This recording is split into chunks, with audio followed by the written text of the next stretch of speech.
Hello प्यारे साथियों, नमस्कार। स्वागत है आप सभी का हमारे इस YouTube channel study with Ravi पर। प्यारे साथियों, कल के एग्जाम के लिए बायोलॉजी के इम्पोर्टेंट क्वेश्चंस लेके आ चुके हैं जो कि आपके मंथली एग्जाम में निश्चित रूप से पूछा जाएगा।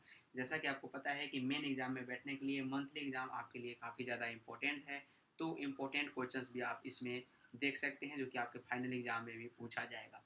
चलिए आज की क्लास में कल के एग्जाम के लिए हम लोग फोकस करते हैं और ज़्यादा से ज़्यादा क्वेश्चंस करने का प्रयास करते हैं जो कि काफ़ी ज़्यादा हाईलाइट होने वाला है। पहला नंबर क्वेश्चन है बायोलॉजी से कि क्षय रोग का संक्रमण मुख्यतः किसके द्वारा होता है। क्षय रोग का जो संक्रमण होता है किसके द्वारा होता है? हवा के द्वारा, जल के द्वारा, कीटों के द्वारा या संपर्क विधि द्वारा। प्यारे साथियों याद रखिएगा, क्षय रोग जो होता है उसका जो मुख्य संक्रमण का जो कारण होता है वो हवा के द्वारा। हवा से ये रोग फैलती है, क्षय रोग। ऑप्शन नंबर यहाँ पे ए जो होगा इस प्रश्न का बिल्कुल राइट आंसर होगा। चलिए, पीसी कल्चर मछली पकड़ना किससे संबंधित है? जी हाँ, पीसी कल्चर्स यानी मछली पकड़ना जो है किससे संबंधित है? जलीय पौधे से, जलीय जंतु से, रेशम की कीट से या लाह के कोट से। याद रखिएगा इसका जो आंसर होगा राइट, पीसी कल्चर जिसको हम लोग मछली पालन कहते हैं, ये किससे संबंधित होता है? जलीय जंतु से। ऑप्शन नंबर यहाँ पे बी जो होगा इस प्रश्न का बिल्कुल राइट आंसर होगा। बी क्या होगा? बिल्कुल राइट आंसर होगा। अगला क्वेश्चन की ओर फोकस करते हैं तो जैव रिएक्टर अनुकूलतम परिस्थिति में क्या निर्माण करता है? जैव रिएक्टर जो है अनुकूलतम परिस्थिति में क्या निर्माण करता है, ये क्वेश्चंस आपसे पूछे जा रहे हैं। तो जैव रिएक्टर जो है अनुकूलतम परिस्थिति में प्यारे साथियों क्या निर्माण करता है? उत्पादक का, जीव का और माध्यम का। तो जैव रिएक्टर जो है जब उसको अनुकूल परिस्थिति मिलती है तो तीनों का तीनों चीज का निर्माण जो है ये कर लेता है, यानी इनमें से सभी। डी जो होगा इस प्रश्न का राइट जवाब होगा। कल के एग्ज़ाम यानी 23 जुलाई के लिए काफ़ी ज़्यादा इम्पोर्टेंट है और निश्चित रूप से ऐसे क्वेश्चंस आपके फाइनल एग्ज़ाम में भी पूछा जाएगा और सेटअप एग्ज़ाम साथ ही साथ मंथली एग्ज़ाम में भी ऐसे क्वेश्चंस पूछे जाते हैं जो डायरेक्ट आपके फाइनल एग्ज़ाम में भी पूछ लिए जाते हैं। तो बाहरी डीएनए को मेजबान कोशिका में लाने हेतु किसका उपयोग करते हैं? बाहरी डीएनए को प्यारे विद्यार्थियों मेजबान कोशिका में हमको ले जाना है, तो बाहरी डीएनए को मेजबान कोशिका में प्रवेश करने के लिए क्या जीन गन का यूज करते हैं, माइक्रो प्रिपेट का यूज करते हैं? ए और बी दोनों, इनमें से कोई नहीं। बाहरी डीएनए को मेजबान कोशिका में लाने हेतु याद रखिएगा हम लोग जो यूज करते हैं ये बाहरी डीएनए को, अगर जीन गन का यूज कर रहे हैं हम लोग प्यारे साथियों, जीन गन का यूज कर रहे हैं तो ये पेड़ पौधे में हम लोग क्या कर रहे हैं, डीएनए को ट्रांसफ़र कर रहे हैं, उनको अंदर इंजेक्ट कर रहे हैं। लेकिन अगर किसी मनुष्य के अंदर डीएनए को इंजेक्ट किया जाता है तो माइक्रो प्रिपेट का यूज किया जाता है। लेकिन अभी के लिए ऑप्शन नंबर ए इस प्रश्न के लिए राइट आंसर होगा। जल में इचरेसिया कोलाई, ई कोलाई का फुल फॉर्म होता है इचरेसिया कोलाई। याद रखिएगा कि अधिकतम किसकी सूचक है, अधिकता किसकी सूचक है? तो पानी का खारापन का सूचक है, औद्योगिक प्रदूषण, वाहित मल जल प्रदूषण या इनमें से सभी। तो जल में जब इचरेसिया कोलाई अधिक मात्रा में मिलने लगता है तो पता चल जाता है कि वाहित मल जल प्रदूषण हो गया है। तो ऑप्शन नंबर यहाँ पे सी जो होगा इस प्रश्न का बिल्कुल राइट आंसर होगा। याद रखिएगा जल में इचरेसिया कोलाई की अधिकता मतलब वाहित मलजल प्रदूषण।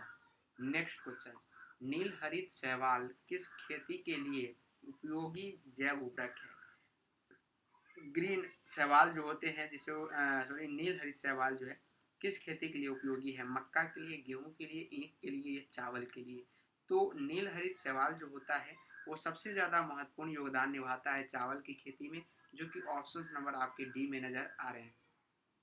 7 नंबर क्वेश्चन से आपके स्क्रीन के सामने, रेट्रो विषाणु निम्नलिखित में से किस बीमारी का रोगजनक है? सिफिलिस, एड्स, फाइलेरिया, ए और बी दोनों।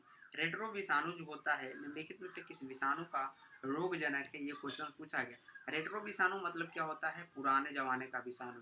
क्या होता है? बहुत ही ओल्डेस्ट विषाणु को हम लोग क्या बोलते हैं? रेट्रो विषाणु बोलते हैं।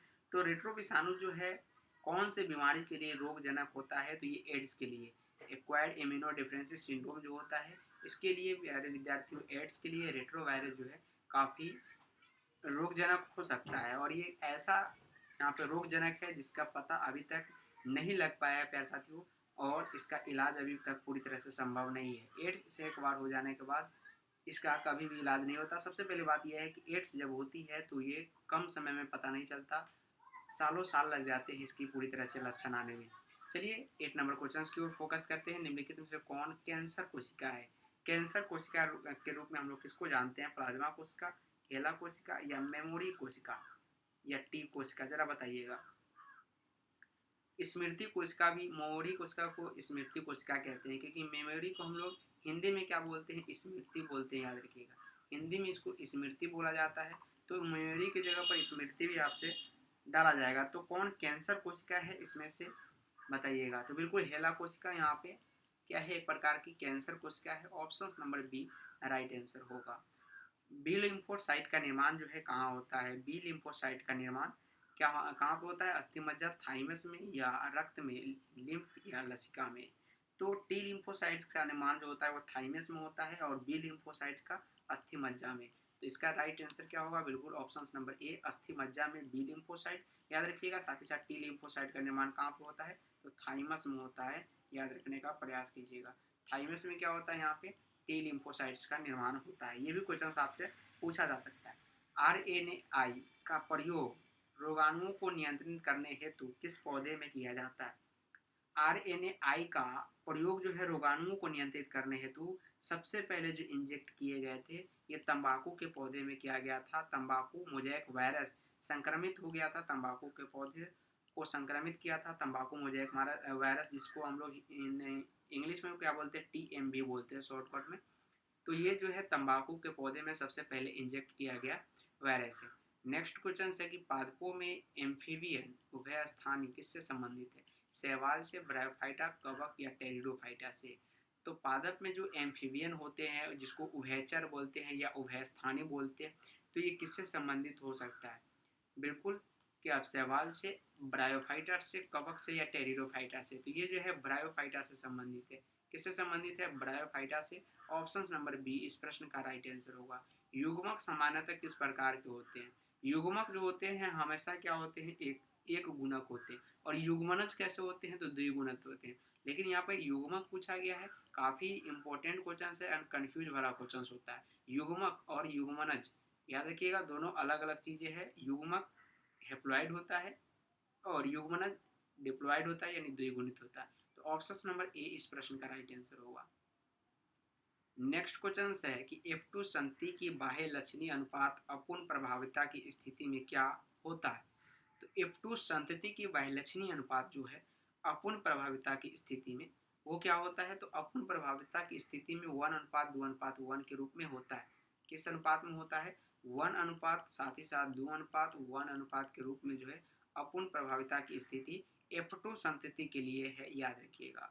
वायु परागण किसमें नहीं होता है? वायु परागण प्यारे साथियों किसमें नहीं होता है? क्या घास में होता है? बिल्कुल होता है। मक्का में, इसमें भी होता है। गेहूं में बिल्कुल होता है। लेकिन साल्विया में जल परागण होता है। याद रखिएगा। ऑप्शन नंबर डी इस प्रश्न का राइट आंसर होगा।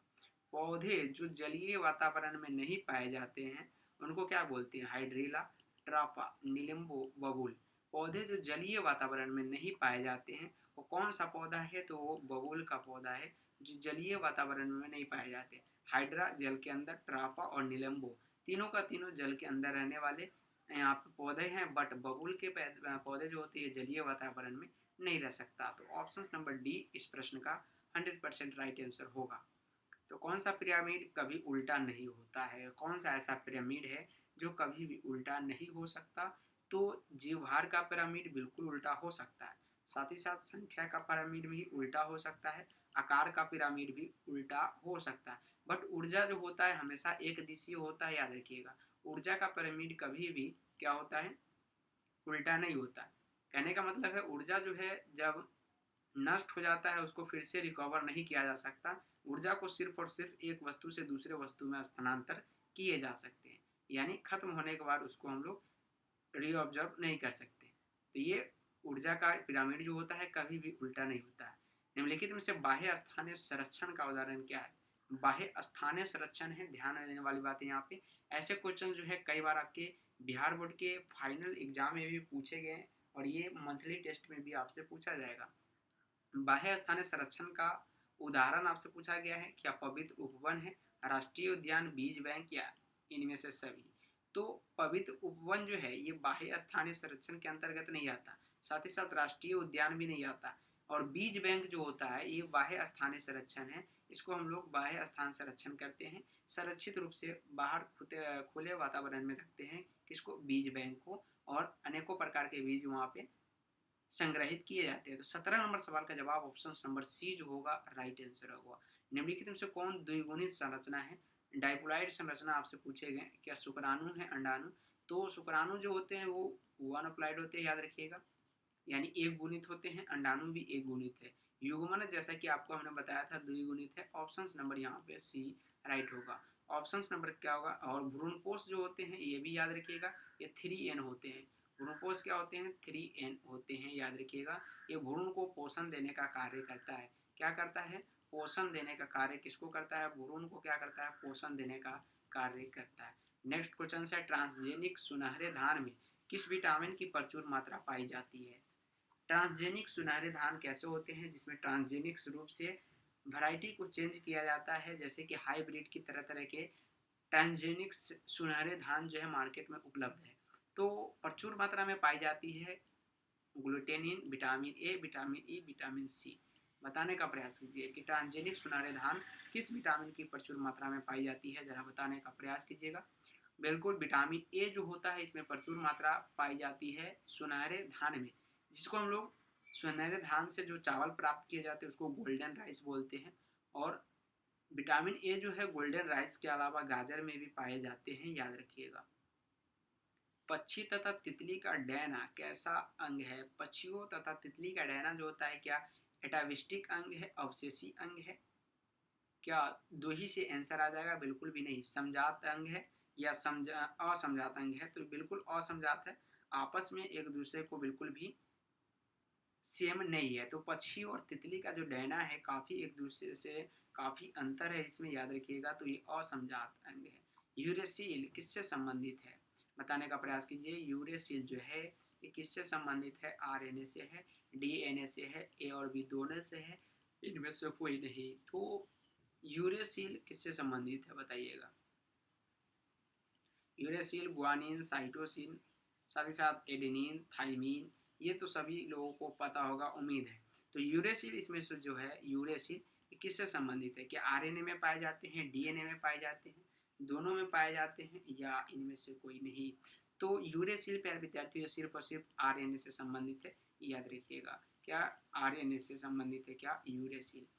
चरम समुदाय के किस क्षेत्र में पाया जाता है? चरम समुदाय किस क्षेत्र में पाए जाते हैं? संतुलित क्षेत्र में, संक्रमण क्षेत्र में, साथ ही साथ नगण्य भूमि, या इनमें से कोई नहीं?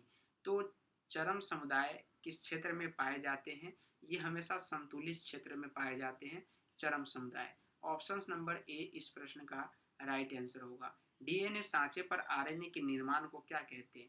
डीएनए के सांचे पर अगर हम लोग आरएनए के निर्माण कर रहे हैं, ये तो इस प्रक्रिया को हम लोग क्या बोलते हैं? इस प्रक्रिया को ट्रांसक्रिप्शन बोलते हैं। क्या बोलते हैं? ट्रांसक्रिप्शन बोलते हैं। ऑप्शन नंबर बी इस प्रश्न का राइट आंसर होगा। चलिए सेकेंड लास्ट क्वेश्चन की ओर चलते हैं। गर्भाशय किससे संबंधित है? गर्भाशय जो होता है नर जनन तंत्र से है, बिल्कुल गलत बात है। मादा यानी स्त्री जनन तंत्र से है, बिल्कुल सही है। और पादप जनन तंत्र से है, बिल्कुल गलत है। तो 24 नंबर क्वेश्चन का जवाब ऑप्शन नंबर यहाँ पे बी जो होगा ये बिल्कुल राइट आंसर होगा। गर्भाशय जो होता है ये मादा स्त्री जनन तंत्र से संबंधित होता है।